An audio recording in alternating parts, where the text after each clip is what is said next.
Seguimos poniendo la mañana en camino, estamos en el 98.7 y seguimos escuchando a Washington Carrasco. Hoy cumple 80 años. ¿No te impresiona? Álvaro El Curi, buen día y bienvenido. Buen día. ¿No te impresiona que Washington Carrasco tenga 80? Lo conozco, Washington, no parece. ¿Verdad? No Bueno, parece, no parece. Es lo que estábamos diciendo hace un minuto antes al aire.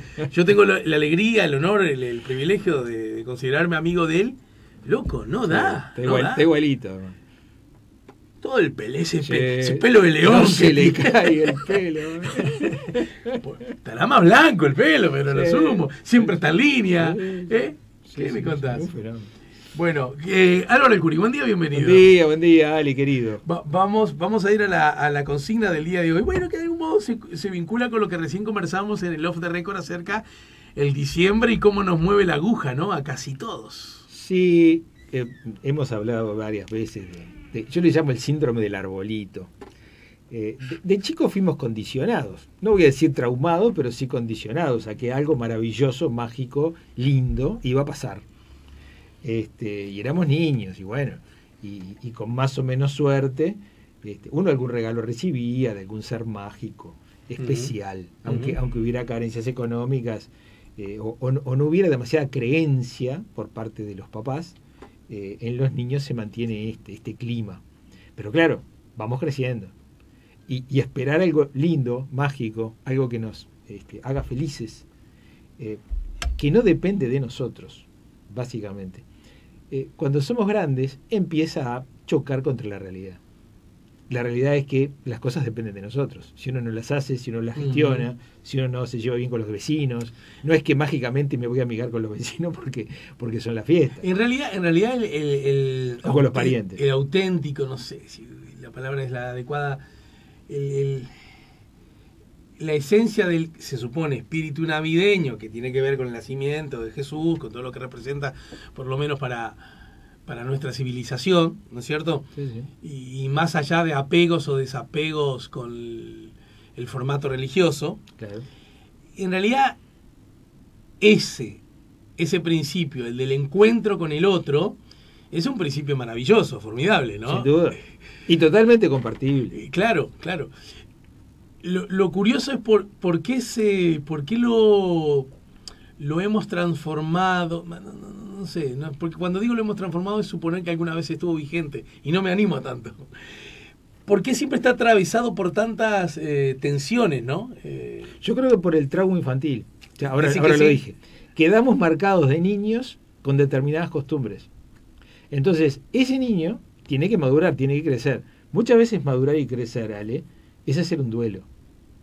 Lo que yo veo tan maravilloso, bueno, de grande ya no lo voy a ver tan maravilloso. Llega las 12 del 24. ¡Pah! ¡Qué momento maravilloso! Bueno, de grande no me va a parecer tan maravilloso. Y muchos no actualizan la aplicación, ¿no? de acá adentro. Hablando de aplicaciones, justamente vayamos a la consigna del día de hoy, está buenísima. Bueno, mirá, una cosa que vos no sabés. Sí, señor. Y es que hay tantas cosas que no sé. Muy poquito. Tantas cosas que no. Qué fe que te tengo, ¿no?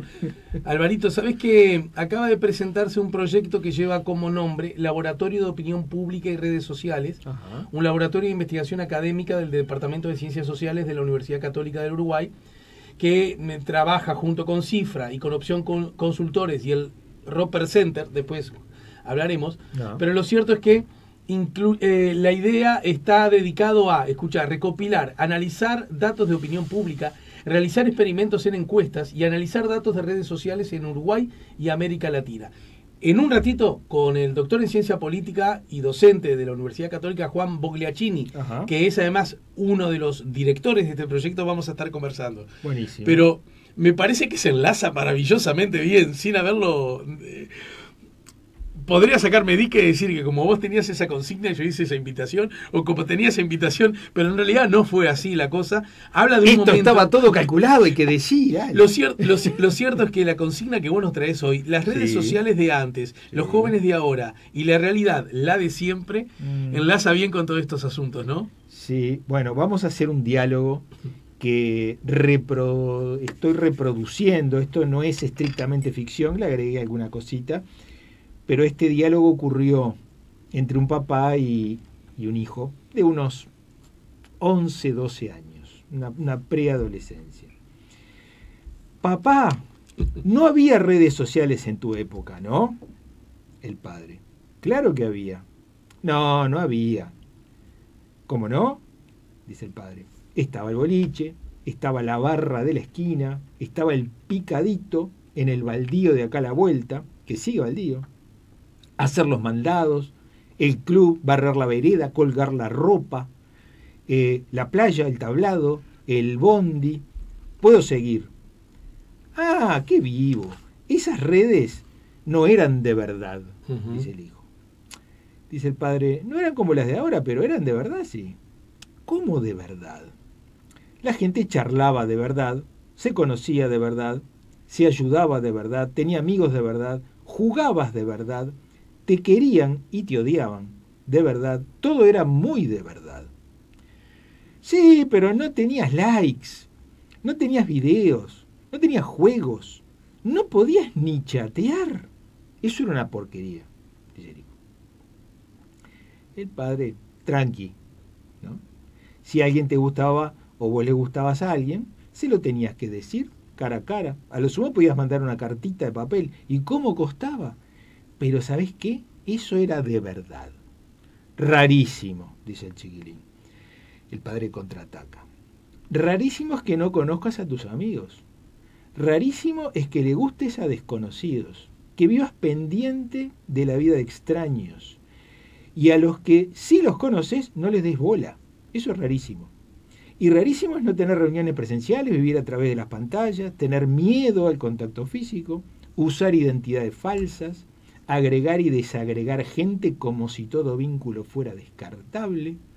Rarísimo es vivir encerrado en un cuarto, creyendo que te relacionás con todo el mundo, pero estás más solo que el uno. No me gusta lo que me decís, voy a bloquearte, le dice el hijo. El padre se ríe un poquito y dice, por suerte estamos en vivo, vas a tener que aguantarme. Cuando llegue a mi cuarto, te bloqueo. Bueno, está bien. Pero cuando llegues a la madurez, capaz me vas a entender. La madurez, dice así el hijo como con asco. Sí, la madurez, una etapa de la vida en la que la gente no tiene más remedio que aceptar la realidad y a los demás como son, no como les gustaría, como son. Una porquería. No quiero llegar a esa etapa ni ahí. Lamento mucho, no la vas a poder bloquear. ¡Ja! Dice el chiquilín. Veremos. ¿Sabés que voy a tener un casco 4D, identidades múltiples y un metaverso diseñado por mí? Bueno, veremos, dice el padre. Veremos, dice el hijo. Y por ahora, acá ponemos el fin, pero esta discusión continúa y continuará. Repito, este diálogo ocurrió, yo le puse un poquito de formato, pero este papá que dio la batalla y este hijo que se le paró en los pedales, realmente tuvieron este trancazo. Y podríamos decir que todos los que tenemos hijos o hemos tenido hijos en estas edades, algún tipo de trancazo de estos hemos tenido. En donde estamos midiendo fuerzas.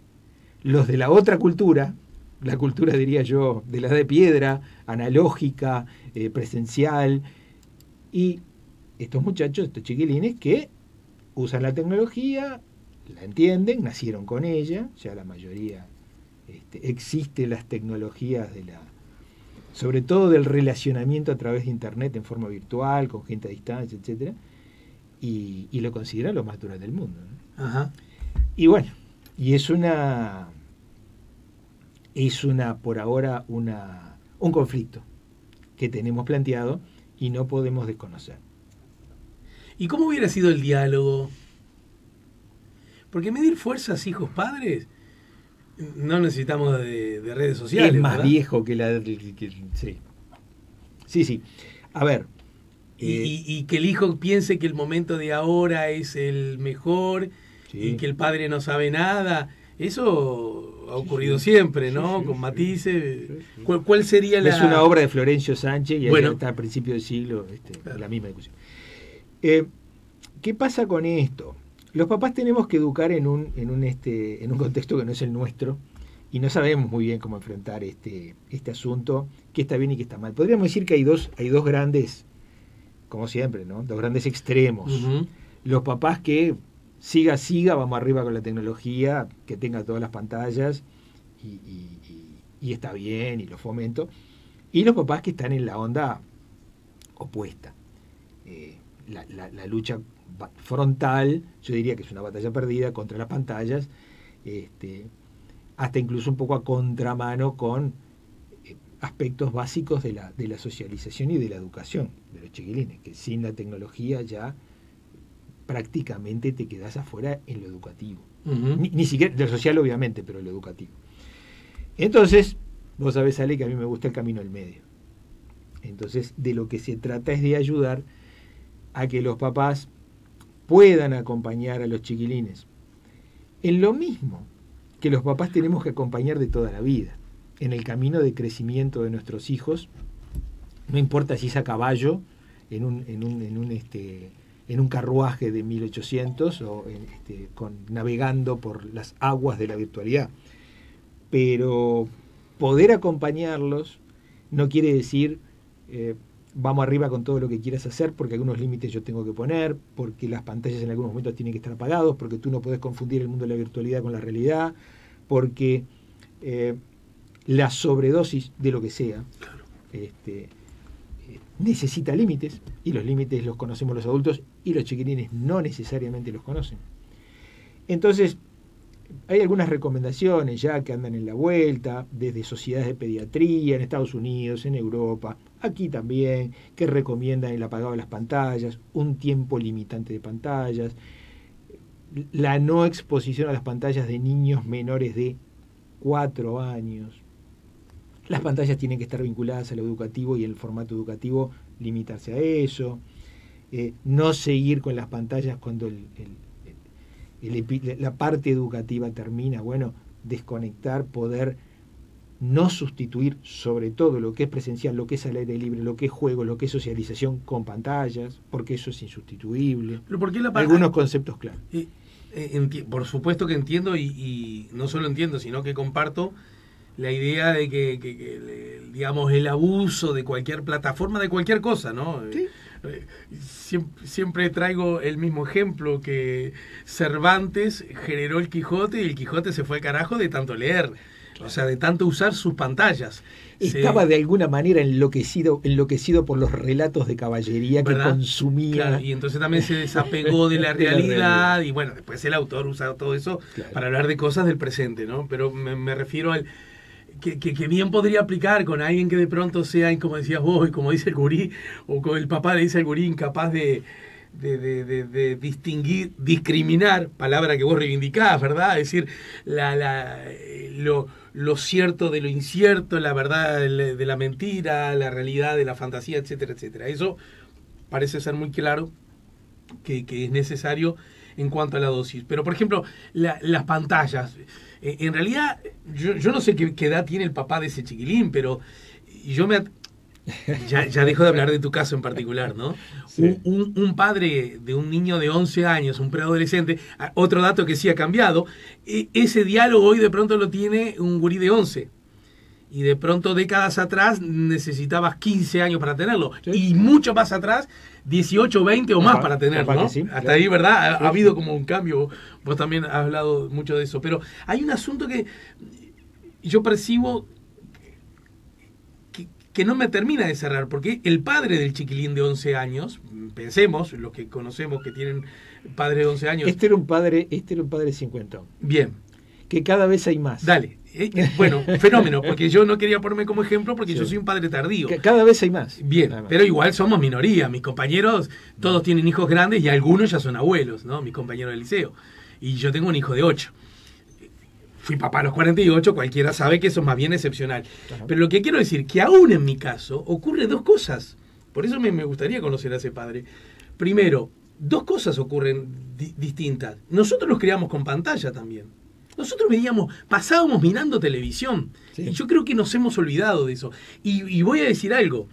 pasábamos mirando televisión, de la peor calidad, en este sentido. Sí, claro. Ni siquiera elegíamos.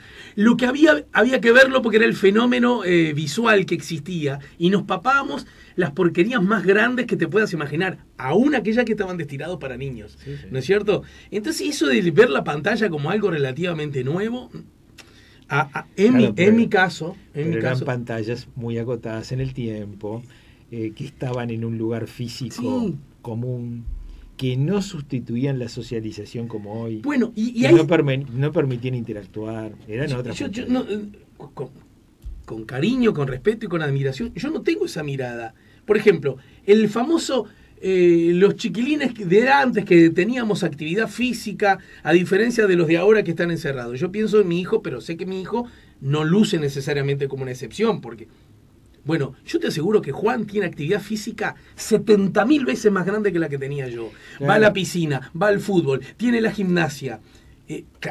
Claro, no va solo a la esquina. Sí, eso es verdad. Más bien de lo que se trata es de que los muchachos no sustituyan con pantallas la socialización que no tienen o las dificultades para socializar los que tienen dificultades para socializar. Ahora, cuando vos das tantas herramientas para no socializar y para no salir del cuarto, en un contexto de padres medio despistados, medio distraídos, Está bien. se te genera un problema que se te tranca, pero se te trancan muchos. Hay muchos más chiquilines trancados en este proceso de socialización, pero igual no te preocupes porque socializo a través de pantallas, de lo que había antes, porque antes no había nada. O sea, si vos estabas en tu cuarto, ni tele capaz que tenías. No, seguramente en tu cuarto no. Claro. O sea, esto de encerrarte en el cuarto porque tenés todo es un fenómeno relativamente nuevo, ¿no? Los padres de estos tiempos, ponele que se encerraban en el cuarto a escuchar la radio, a escuchar música, con pósters, o como dice ese con papá, póster de rock and roll en la pared. yo no sé cuándo iba el boliche ese papá, pero yo qué sé, ponele que sí, dale. Pero nosotros no somos de la época, ya no somos nosotros, Alvarito, de la Pero época sí, de los boliches. Sí. Y de barrer la vereda, a lo sumo nuestras abuelas. Sí, barrían la vereda. Pero No, estoy hablando de costumbres que han ido cambiando muy lentamente. También podemos decir, hoy día hay gente que va al boliche, hoy día hay gente que barre la vereda. También hay. Pero estas cosas han ido quedando en desuso. Hay muchas cosas que han cambiado incluso hasta en nuestro imaginario de qué está bien y de qué está mal. Hablar de ir al boliche de la esquina, por ahí hoy en día podríamos decir que es un sinónimo de alcoholismo, ¿no? Y hace 50, 60 años por ahí era encontrarse con los muchachos con la barra y era una cosa hasta romántica. Sí, romántica porque tenías en tu casa quien te lavaba el water, quien te sí, tendía la cama y quien te hacía la comida, ¿no? Por supuesto, pero en el imaginario de esa época no se miraba que estuviera mal. Pero por supuesto. Es como decir, claro. yo qué sé, los gauchos ninguno era vegano, Claro. pero a nadie se le ocurrió ni claro. por hacerlo. O sea, con la mirada de hoy, mirar el pasado, podés llegar a no entender un montón de cosas. Viste que cada uno anda por la vida con alguna carga con sus propias obsesiones, ¿no? Claro. Entonces, vos, por ejemplo, siempre con la idea de que ojo con los extremos, ojo, ¿no? Esa cosa que casi se puede decir que más allá de tu profesión es como una militancia de construcción de ciudadanía, sí, ¿verdad? Sí. Que siempre planteás. Bueno, yo tengo otra y es, a mí me pone muy nervioso las ideas apocalípticas de todo. No digo que sea lo tuyo, pero la idea apocalíptica de que todo lo nuevo necesariamente es peor y la utopía regresiva de que todo lo vivimos era fascinante y fabuloso. Ninguno de los dos extremos, pero yo voy por el lado de que cualquier herramienta que construyamos los seres humanos no es ni buena ni mala, es una herramienta. Ahí está, tenemos perfecto. Que aprender a usarla. Perfecto. Vos tenés una preciosa bombilla que si la usamos para atacarnos, nos podemos apuñalar con la bombilla. Sí, claro. ¿No? Y la bombilla es un invento fabuloso, perfecto. Pero usada mal. Y los seres humanos, querido Alejandro, somos expertos en usar mal nuestros avances tecnológicos. Claro. Y si no, mirá el siglo XX con los maravillosos avances en la energía atómica y cómo lo usamos. Entonces, a mí el deslumbramiento, todo lo nuevo, divino, maravilloso, déjame de embromar, para nada. Vamos a usarlo bien. Yo, cuando leo ese que yo lo leí, vine con la lección aprendida hoy, porque lo leí con mucha atención, y repito, no estoy hablando de de los seres de carne y hueso, porque además vos le agregaste y además no los conozco. A mí, lejos de... Pulí un poco el lenguaje. Podríamos decir que el diálogo no fue tan prolijo. Lejos de preocuparme por la realidad del niño, sí, yo me preocuparía si es que realmente el niño hace todo eso y el padre hizo todas cosas tan distintas. Vos, flaco, ¿qué hiciste mientras estabas criando a tu hijo? ¿Entendés? Que permitiste que confundiera realidad con ficción, que los vínculos humanos son a través de pantallas.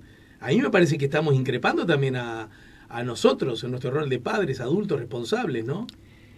Sí, a ver, el diálogo, por supuesto, lleva una polarización. El diálogo, este contrapunto, lleva una necesaria polarización. Claro. A mí me sirve. Vamos acá, confidencia. Yo a veces aliento la polarización en el como estrategia. Claro. Vamos a polarizarnos, vamos a darnos un sí, rato. Sí. Fenómeno. Esto lo hago mucho, en parejas, en familias, para después, cuando ya los veo que están cansados, así, bueno, yo digo, vamos a buscar alguna coincidencia, vamos a buscar acuerdos, estamos cansados de pelear, ¿no? Che, no estuvo bueno, ¿querés una pastillita para el cuore? ¿Estás un poco agitado? ¿No? ¿Querés dormir una siestita? Bueno, cuando vuelvas, vamos a tratar de buscar acuerdos y no seguir por este camino de darnos porque sencillamente el otro es diferente o el otro opina distinto.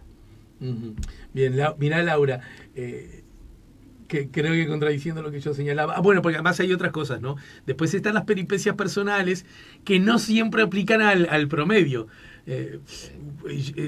Yo mismo acabo de presentar este fin de semana el libro Marinola 68 de María Inés Toledo, que justamente es un libro autorreferencial que habla de la niña que fue, es un libro precioso, claro, y que cuenta la historia de una niña que a los 4 años solita aprendió a leer y se transformó algo así como un fenómeno para grandes y para chicos, que dice que ella ahora un poco lo lamenta, porque le costó justamente la socialización con sus iguales. Entonces la mamá, que la había tenido muy grande, no la dejaba andar en bicicleta por miedo que se caiga, bla, bla, bla, bla. Y ella lo único que hizo toda su vida fue leer y mirar tele. Claro. Entonces se transformó en una experta de las capitales, de la realidad sociopolítica, pero justamente porque...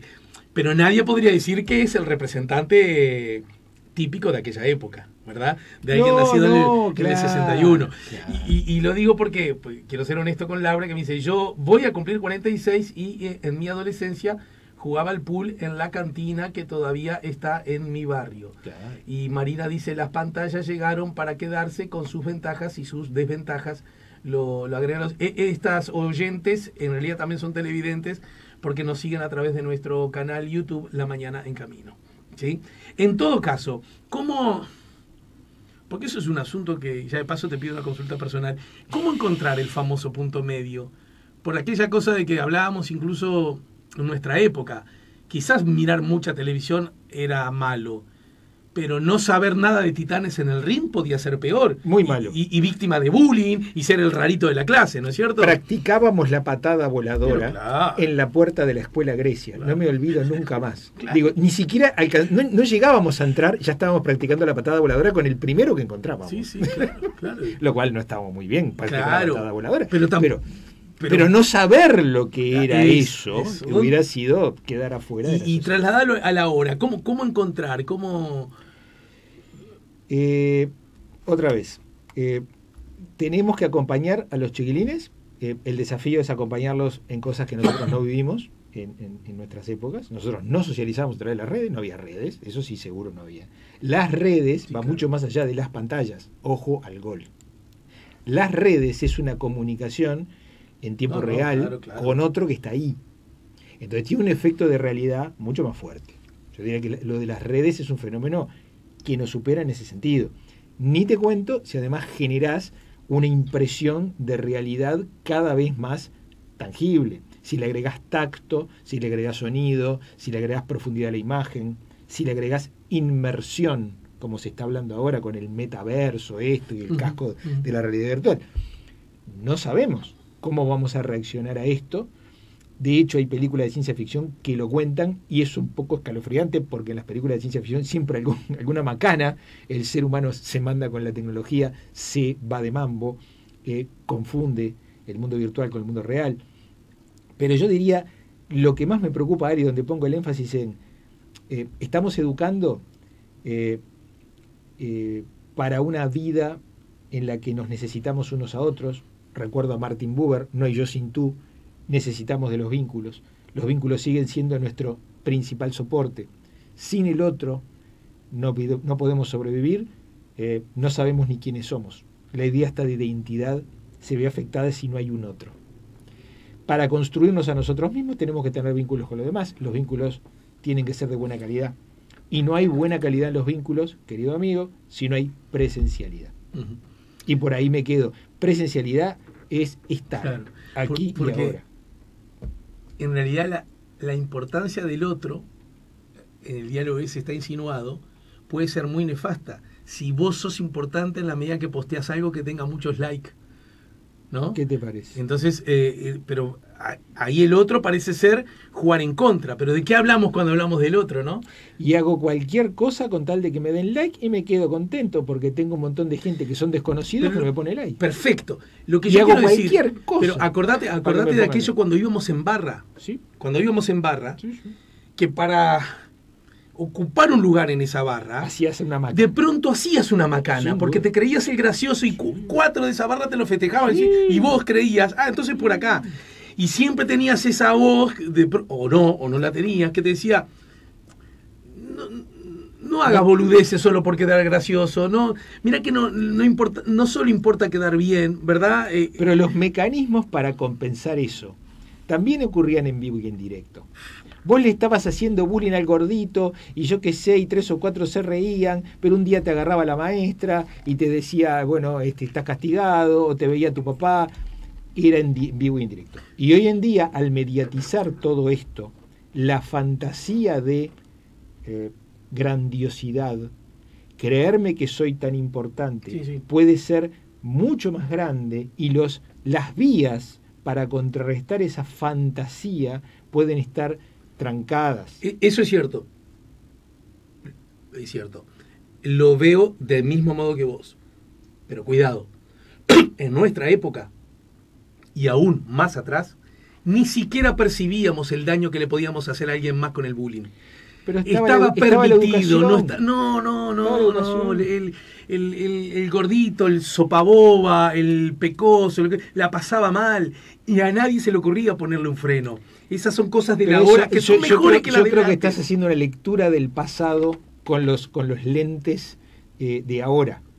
¿Había contrapesos? Ni hablar que había contrapesos. No. Simplemente estoy estableciendo que las cosas que antes veíamos como normales, desde cascar a la esposa hasta maltratar al gordito, yo no era tan gordito, o sea, no lo hago en defensa. No estoy hablando de mí. No, porque podíamos quedar. Ni siquiera se percibían como. Sí, y no había redes sociales. Viejos problemas, soluciones viejas, nuevos problemas, soluciones nuevas. Yo no me gusta descontextualizar cómo resolvían las cosas en aquellas épocas. En aquella época. No es que no se resolvían porque no se vivían como problema, eso voy. Pero espera, si a alguien le pegaban, había un castigo. Te pegaban, por ejemplo. Había leyes, había reglas. Ponele que no fueran las mismas reglas que hoy percibimos como las adecuadas. Pero claro que había reglas. Si a alguien le pegaban en el patio del recreo, te echaban de la clase, o ibas y le contabas a la maestra, me pegaron, yo qué sé. La violencia como cosa que estaba mal existía. Ahora, se vivía la violencia como algo más natural, si se quiere. La violencia en general. Pegarse, correr, saltar. A eso voy. Claro, pero lo que digo es que los excesos de violencia también tenían un contrapeso, un castigo, te ponían en penitencia, pero... Un poquito menos, yo me acuerdo. En la medida que está más presente, tomo tus palabras, en la medida que está más presente la violencia, y la violencia por naturaleza implica que alguien con más fortaleza sea capaz de ejercerla sobre alguien con menos. Sí, ¿no? sí, pero... El grande le pega al chico. Estados Unidos invade República Dominicana y no al revés. Sí, por supuesto. Bueno. Sí, pero ¿qué pasa? Digo, si nos vamos a poner en eso, en las redes, están los Estados Unidos y están las Repúblicas Dominicanas. No. Abusando sí, a los grandes de los chicos. Mi temor a este relato es creer que dialogábamos pila antes, éramos muy justos y éramos más... Y no... No voy por ahí. Tengo una mirada más crítica yo. No, pero no estoy hablando de lo que pensás no vos. voy a idealizar lo antiguo. Lo que digo es que mi punto es otro. Mi punto es que la presencialidad es irrenunciable. Escríbalo, yo lo firmo abajo. Claro, Escríbalo, yo ese lo es el firmo punto, abajo, ese es el claro. punto. Desde ya. No podemos perder tanta presencialidad en los vínculos. Perfecto. Eso. Sí, está. Es eso. Está, llegamos. Me hiciste la táctica de son generar primero la diferencia. Son demasiados estímulos para irnos de lo presencial. Todos, grandes, chicos, todos. Bueno. Necesitamos presencialidad para poner límites, para querernos, para pasarla mal, para discutir, para lo que sea. Necesitamos presencialidad. Lo que yo te digo, Álvaro Alcuri, hermano de mi vida, lo que Sí, yo te señor. digo que es verdad que hay mucho estímulo. Yo lo que vivo, yo hijo de empleada doméstica, arreglo de obra, que nació en el año 65, yo lo que digo es que mi hijo, capa media, tiene más amigos que los que tenía yo, presenciales. Yo no te puedo contar las veces que mi hijo se ha quedado a dormir a casa de otros, la cantidad de veces que otros hijos vienen a mi casa, los camping que ha hecho, bueno, ahora suspendidos. Justamente, mañana Juan tiene día de campo, dice, y no nos podemos quedar a dormir, dice, ¿ves que la pandemia nos jode? Decía Juan, pero justamente desde un reclamo y que él ya se hizo habitual. No necesariamente, ahora lo vamos a hablar con Bogliacini, no sé si necesariamente ahora nos vemos menos que antes. Déjamela expresar así. Las herramientas que tenemos que discutirlas para no hacer todo un canto de sirena con que está todo fenómeno. Claro. Y tenemos que educar la presencialidad cuando hay herramientas para no estar presentes si queremos todo el tiempo. Claro. Por supuesto que los que me preocupan, Ale, no son los chiquines que socializan bien. Los chiquines que socializan bien no son mi preocupación. Está bien. Lo que me preocupa es que hay herramientas para que los que no socializan bien, perfecto, no socialicen bien nunca. Claro. Y además te digan, no pasa nada, y vamos arriba. Pero eso es lo que me preocupa. Ahí cito a Álvaro Alcuri. El problema no es la herramienta, sino lo mal que está siendo usada. Y tenemos padres. Y los adultos que permiten que se use mal. Y tenemos padres demasiado distraídos, sí, que no están sabiendo ponerse por lo menos en el rol de que te conté la historia. Pero ¿sabés lo que falla? Que porque está distraído, porque él también tiene su propia red social y su propia pantalla. Ni que hablar. Entonces que no me joda con el boliche y barrer la vereda. Ni que hablar que él está tomado por esto. Claro. A él lo tomó también. Digamos que no porque da la batalla y tiene mi respeto porque la pelea, ¿no? Los que no la dan. No hablo de eso, por supuesto. Bueno, Álvaro, la seguimos la semana que viene. Es un placer discutir con usted. Te amo, amigo. Son mi amigo por eso, si no. Bueno, además estamos en diciembre, ya lo habíamos dicho antes. Estamos todos mal. ¿Qué pasa? ¿Qué me miraste así? ¿Qué? ¿Pasa algo? Claro. El famoso ¿pasa algo? Sí, pasa algo. ¿Te acordás? ¿Ves? Ahí tenemos un código. ¿Pasa algo? Tenemos un código. ¿Qué mira? ¿Pasa de qué? ¿A vos te pasa algo? ¿A mí no? ¿A vos? Ese es el diálogo. ¿Qué mira? ¿Pasa algo? No. ¿A mí no? ¿A vos? Ahí está. Y te le vas encima.